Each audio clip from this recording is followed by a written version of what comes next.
Hello, welcome to Local Edition. I'm Leslie Leyton.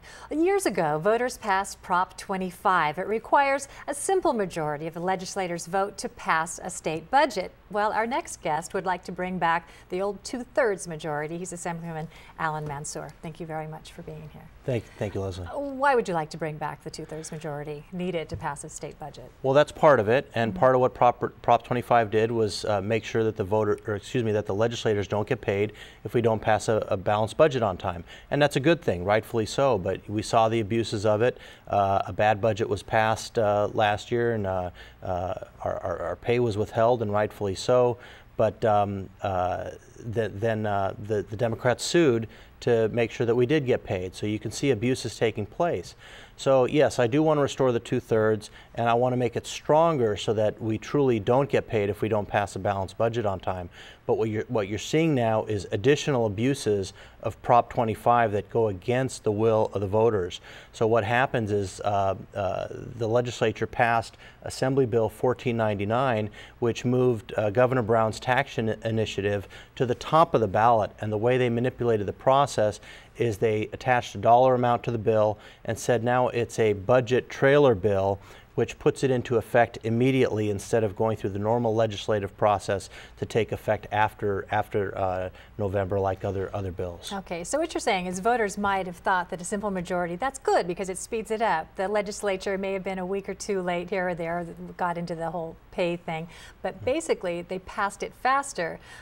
Some people didn't mind that because it kept out of the passage anything having to do with taxes. Taxes needed to be on a separate ballot, which is the case for the governor's tax initiative to raise taxes, sales taxes, and increase income tax on some of the taxpayers as well. But what you're saying too is that this brings it to the top of the ballot. Why do you care that it's at the top of the ballot compared to any other place on the ballot? It's that the process has been manipulated through Prop 25, and it should have been lower on the ballot and gone through the normal process like everything else. What I'm trying to do is I put a constitutional amendment forward, ACA 25, which would not only restore the 2/3 requirement, but make sure that the Independent Legislative Analyst's Office develops factual criteria on whether the budget is balanced or not, and that would bring accountability back. The concern I have with what they're doing is they're bringing bills forward that have nothing to do with the budget, attaching a dollar amount to it and manipulating the process, for example, to put the tax initiative at the top of the ballot. The other thing is that they're delaying pension reform. They have done zero pension reform, but now they're manipulating the process to put taxes at the top of the ballot. Okay, so you're talking about a lot of things all at the same time, and the bill that you're proposing would address each one of these issues. It would bring accountability back through the Independent Legislative Analyst's Office, and by requiring a 2/3 majority instead of a simple majority, you wouldn't have non-budget bills brought to the budget process. Like I mentioned, this tax, moving the ballot initiative to the top of the ballot has not gone through the normal process. It's gone through the budget process, and that puts it into effect right away. So it's another consequence that's just packed away in something. Pork has been an issue in politics forever, so they're just attaching something else on the budget.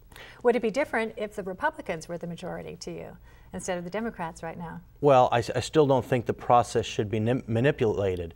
The budget process and the will of the voters in terms of Prop 25 should be followed. This goes outside of what Prop 25 was intended, and that's a slap in the face to the voters. Okay, so where does this stand right now for your bill?